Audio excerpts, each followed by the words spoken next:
I hadn't planned on staying long that evening. My friend had invited me over for dinner, and after a long day, I figured it would be just another casual night, food, jokes, maybe a late movie. But life has a way of surprising you when you least expect it. The house was warm, alive with chatter at first. His younger siblings were running through the living room, voices overlapping with the clatter of dishes in the kitchen. It smelled of roasted garlic and herbs, a homely scent that always seemed to linger in their home. My friend drifted off to help his dad in the garage, and suddenly, I found myself standing in the kitchen doorway alone with his mom. She was rinsing plates at the sink, her movements unhurried, graceful. There was something quietly commanding in the way she carried herself, the kind of confidence that doesn't need to announce itself, but you feel it anyway. She glanced over her shoulder at me, a faint smile tugging at her lips. "Could you grab the glasses from the top shelf?" she asked. Her tone was casual, but I felt my pulse quicken. I nodded quickly, stepping toward the cupboard. My hands, for reasons I couldn't explain, suddenly felt clumsy. Reaching up, I almost knocked one glass against another, the faint clink sounding louder than it should have in the otherwise quiet kitchen. She turned at the sound, amused. "Careful," she said lightly. "I'd hate for you to break the good ones." I managed to laugh, though it came out a little too quick, too thin. "Yeah, no pressure, right?" She let out a soft laugh of her own, a sound that warmed the space more than the oven ever could. It wasn't mocking, just observant. And in that laugh, I felt something shift. I handed her the glass, trying not to notice the way my fingers brushed against hers, but noticing anyway. Her skin was warm, steady, while mine felt almost trembling by comparison. She raised an eyebrow, studying me with a curious tilt of her head. "You're nervous," she said softly, not as a question, but as if she'd simply read the truth aloud. And then, with a light chuckle that seemed to land directly in my chest, she added, "That makes you even cuter." The words froze me for a second. I wasn't sure if she meant it as a joke, a tease, or something else entirely. But the way her eyes lingered, just a fraction longer than necessary, made me wonder. I laughed it off, trying to hide how flustered I felt, but inside, every nerve was awake. The kitchen suddenly felt smaller, the hum of the refrigerator louder, the distance between us shorter. And in that ordinary moment, handing over a glass, standing too close, her words echoing in my head, I realized the night wasn't going to be as simple as I thought. I tried to laugh it off, but the truth was written all over me. My hands still felt a little shaky, my voice a touch too quick, like I was trying to outrun the silence. She didn't press, though. Instead, she just gave me this knowing look, the kind of look only someone older, wiser, more composed could give. The kind of look that saw straight through me. She set the glasses down on the counter, close enough that her arm brushed mine for the briefest second. I felt the warmth of it long after she'd pulled away. She picked up a dish towel, drying her hands slowly, deliberately, almost as if she was giving me time to catch my breath. "You know," she began, her tone light, playful. "I don't usually get this reaction when someone helps me in the kitchen." I tilted my head, trying to sound casual, though I knew my grin was betraying me. "What reaction?" She folded the towel neatly, her eyes flicking up to meet mine. There was the faintest spark in them. The nervous kind. The glass almost slipped right out of your hand. She paused just long enough to make me squirm, then let out a soft laugh. "You're nervous. That makes you even cuter." The words landed like a gentle strike, not harsh, not heavy, but impossible to ignore. For a second, I forgot how to breathe. I tried to answer with something witty, something to brush it off, but all I managed was a quiet, "Yeah, well. I wasn't expecting an audience." She laughed again, richer this time, the sound filling the kitchen in a way that felt warmer than the light above us. She shook her head slightly, like she was humored by me, but not unkindly. If anything, her amusement felt like an invitation, a way of saying it was okay to stumble, okay to be seen. I leaned against the counter, trying to regain a little balance, though my heart was still racing.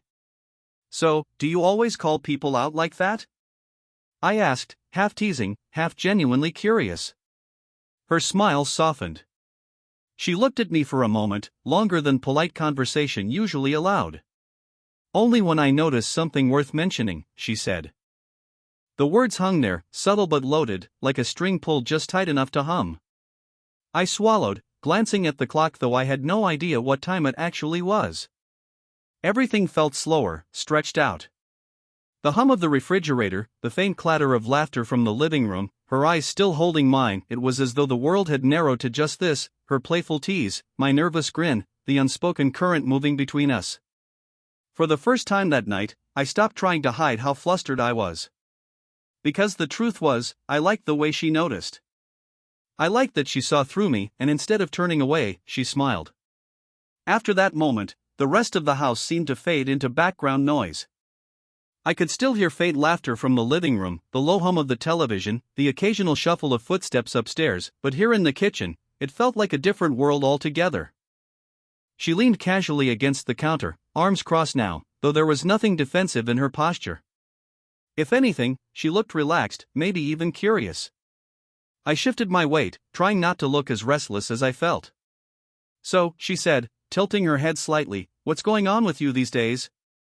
I don't think I've really had the chance to ask. I wasn't expecting the question. Most adults I knew stuck to small talk, school, work, weather. But the way she asked, it didn't feel like polite filler. She actually wanted to know. I shrugged at first, but then the words started coming before I could stop them. "I guess I've been trying to figure things out. What I want to do, where I'm heading. Some days I feel like I've got it together, other days, not so much." She listened. Really listened. Her eyes didn't wander, her expression didn't drift. She rested her chin lightly on her hand, her elbow propped on the counter, and for a moment I forgot I was talking to my friend's mom. She didn't feel like someone filling a role. She felt present. "That makes sense," she said after a pause, her voice soft, steady. "It's not easy at your age. You're expected to already have a plan, to know exactly where you're going. But the truth is," she gave a small shrug, "most of us don't figure it out until much later. And even then, it keeps changing." Her honesty caught me off guard. I looked at her, really looked, noticing the faint lines around her eyes, the calm strength in her presence. She wasn't speaking to impress me, or to lecture. She was just telling the truth. "I don't know," I admitted. "Sometimes I feel like I'm behind. Like everyone else has it figured out and I trailed off, suddenly self-conscious." Without thinking, she reached out and touched my forearm. Just a light brush of her fingertips, but it was enough to steady me. "You're not behind," she said gently. "You're just human. And trust me, that's more than enough." The touch lingered only for a second, but it felt like an eternity. My chest tightened, not from nerves this time, but from something deeper. I managed to smile, small but real. "Thanks. I didn't think you'd be the one giving me a pep talk tonight." She laughed softly. "Oh, I've got plenty more where that came from." Her laughter, her words, the way she looked at me, it all felt like a door had quietly opened. A door I hadn't even known was there. The rest of the evening drifted forward in a kind of blur. My friend eventually reappeared, we all sat around the dinner table, conversations weaving back and forth. To anyone else, it was an ordinary night, laughter over stories, passing dishes, the clatter of silverware. But for me, something had changed. I kept catching myself noticing her. The way her eyes crinkled when she laughed. The graceful tilt of her head when she listened. Even the way she set down her fork, calm, deliberate, as though she was never rushed by anything. She wasn't trying to stand out, but she did anyway. And every now and then, her gaze found mine. Just for a second too long. Just enough to remind me that our earlier conversation hadn't been imagined. After dinner, people spread out into their own little corners of the house. My friend headed upstairs to grab something, his siblings disappeared into their rooms, and once again, I found myself in the living room, beside her. The television was on, some show neither of us was really watching. She sat at one end of the couch, I at the other, but slowly, almost imperceptibly, the distance began to shrink. She shifted, tucking one leg beneath her. Then she leaned a little closer, as if to catch a joke from the screen, though I doubted she was paying any more attention to it than I was. The space between us narrowed until our shoulders were nearly touching. And then, casually, like it meant nothing at all, her sleeve brushed against mine. I felt it instantly. That soft graze of fabric, the warmth beneath it. It could have been nothing, an accident, an unconscious movement. But she didn't pull away. And neither did I. Instead, I found myself leaning in, not enough to be obvious, but just enough to match her closeness. We talked quietly, not about anything serious this time. Movies, travel, little things we'd always wanted to do but never had. She laughed at one of my clumsy jokes, her hand briefly resting on the cushion between us, her fingers so close I could almost feel the heat of them against my own. And then it happened again, that subtle electricity, the kind you can't fake or force. Our knees brushed together when she shifted. She didn't move them away. I glanced at her, and for a moment, our eyes caught. The television flickered light across her face, but her attention was entirely on me. There was a pause, brief but heavy, where neither of us spoke. The air felt thick with something unnamed. She broke it first, clearing her throat softly, eyes flicking back to the screen. But even then, the closeness remained. The distance we'd started with was gone. And in its place was something fragile, magnetic, and alive. The closeness between us sat heavy in the air. Every second on that couch felt like a thread being pulled tighter, stretched until it might snap. I could feel her presence in every detail, the faint perfume that lingered near her, the warmth radiating from where her knee brushed mine, the quiet rhythm of her breath. And then, just as naturally as it had built, she pulled away. She stood abruptly, smoothing the fabric of her blouse as though it suddenly needed straightening. "I should tidy up a little," she murmured, already crossing the room toward a shelf that didn't look the least bit out of order. Her hands busied themselves with arranging a frame, dusting at nothing, anything to put distance between us. I stayed where I was, though my chest ached with the shift. Her silence was louder than any words. After a moment, she spoke again, her voice lighter than before, too light, like a mask. "You know this," she gestured vaguely between us, still facing the shelf. "This can't mean anything. You're my son's friend." The words stung, though I understood them. They were practical, sensible, the kind of words any responsible person would say. But behind them, I heard something else, the faint tremor of hesitation, of someone trying to convince herself as much as me. I swallowed, forcing my voice to stay steady. "I know. I mean, I respect that. I respect you." I paused, staring at the floor for a moment before lifting my eyes to her. "But I can't ignore what I feel either. Not after tonight." She froze in place, her hand resting on the edge of a picture frame. Her shoulders rose and fell with a careful breath, but she didn't turn around just yet. The seconds stretched out, each one pressing heavier on my chest. Finally, she looked over her shoulder. Her eyes softened when they found mine, but they were clouded too with conflict, with rules, with everything that made this complicated. "You're too young to understand how messy this is," she whispered. I shook my head slowly. "Maybe. But I understand enough to know it's real." The clock on the wall ticked steadily, each sound a reminder of time slipping past. I noticed it was edging closer to midnight, though the room felt timeless, caught in its own suspended moment. She sighed, her hand dropping from the shelf as she finally turned fully toward me. Her expression was unreadable, part frustration, part tenderness. "You make this harder than it should be," she said quietly. I rose to my feet, but didn't step closer. I just stood there, letting the space between us hum with everything unsaid. "Maybe that's because it's not supposed to be easy," I replied softly. Her lips parted, as if to answer, but no words came. She simply stood there, caught between the door she wanted to close and the one she couldn't quite lock. The air between us was thick, charged with everything neither of us dared to say out loud. She stood near the hallway now, one hand resting lightly on the frame of the door as though it might anchor her. I could see the hesitation written all over her, in the way she shifted her weight, in the faint crease between her brows, in the way her eyes flickered toward me and then away again. The clock ticked on. 11:30. Each minute seemed louder than the last, the sound echoing through the quiet house. She let out a breath, almost a laugh, but there was no humor in it. This is crazy, she whispered, more to herself than to me. I shouldn't even be standing here. I took a slow step closer, careful not to break the fragile line she was walking. My voice was steady, though my pulse hammered in my chest. Then why are you?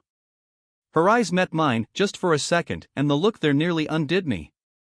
It wasn't annoyance or dismissal. It was longing. Real, unguarded longing, wrapped tight in fear. She shook her head slightly, almost as if trying to break the spell, but her hand lingered on the doorframe instead of turning the knob. Because, part of me doesn't want to walk away, she admitted softly. The words slipped out like a confession she hadn't meant to speak. I stopped a few feet from her, not daring to close the space completely. The choice wasn't mine to make. I could only stand there, heart pounding, waiting. The house was silent except for the faint creak of wood settling in the night. Every detail etched itself into my memory, the glow of the lamp spilling into the hallway, the faint scent of her perfume, the way her breathing faltered as I drew near. I whispered, I don't want to push you. But I can't pretend I don't feel this. Her eyes softened, her hand lowering from the frame. For a moment, it looked like she might step closer, might let go of the weight she carried. But then she caught herself, pressing her lips together. If anyone knew, she began, then cut herself off, shaking her head again. The clock struck 11:45. The sound made her flinch, as though reminding her of a line she had drawn long before tonight. I locked my door at midnight, she murmured almost absently, echoing the words she'd spoken earlier that evening. This time, though, they weren't playful. They were heavy with meaning, with warning, with temptation. I took one last step forward, stopping just shy of her. The air between us seemed alive. I didn't reach for her. I didn't touch. I just stood there, waiting, silently asking a question with my presence alone. Her breath caught, and for a fleeting instant, I thought she would close the distance. Her fingers twitched as though they wanted to reach for mine. But instead, she lingered in that space halfway between surrender and retreat, leaving the choice suspended in the silence that wrapped around us both. The silence between us felt alive, almost unbearable in its weight. Midnight loomed closer with every tick of the clock, each second reminding me of the line she had drawn, a line I was careful not to cross without her permission. She stood there, her hand still resting on the doorknob, her body turned slightly toward me. Her eyes, though, told the real story. They held me in place, unspoken questions flickering within them, a push and pull of desire and restraint. I didn't move closer. I didn't dare. Instead, I let the quiet speak for me. Finally, her lips curved, just barely, into the faintest smile. A smile not of certainty, but of surrender to the moment. She shook her head softly, as though amused by her own hesitation. And then, in a voice low enough that it almost melted into the hush of the house, she said, "You kept your promise." My heart jumped. The words were simple, but they carried all the meaning in the world. I stepped forward then, but only enough to close part of the distance. My hand found hers, tentative, careful, and when her fingers curled against mine, the rest of the world fell away. Her skin was warm, her grip light, but the connection sent a steady calm through me. I lifted her hand slowly, pressing a soft kiss against her knuckles. It wasn't bold, wasn't reckless. It was reverent, a quiet vow in itself. When I lowered her hand again, I saw the way her eyes glistened faintly in the low light. She exhaled, the tension in her shoulders softening. "You should go rest," she whispered, though her voice betrayed her, too gentle, too reluctant. I nodded, because I understood. Pushing further would have ruined what this moment already was. "Good night," I said softly, releasing her hand with a care that felt almost ceremonial. She lingered a second longer, her fingers brushing mine as if reluctant to let go. Then she opened the door, slipping inside. The door didn't slam, didn't close abruptly, it eased shut with a quiet click, leaving only the faint glow of her bedside lamp seeping through the crack beneath it. I stood there in the hallway for a while, heart still racing, lips still tingling with the warmth of her skin. The silence felt different now, not heavy, not uncertain, but full of something I couldn't quite name. When I finally walked back toward the guest room, my steps were light, unsteady in the best way. I knew nothing had been promised, nothing had been defined. But I also knew this wasn't over. As I lay down that night, I replayed her laugh, her touch, the way she'd said those words, "You kept your promise." And for the first time in a long while, I fell asleep not worried about tomorrow, but eager for it.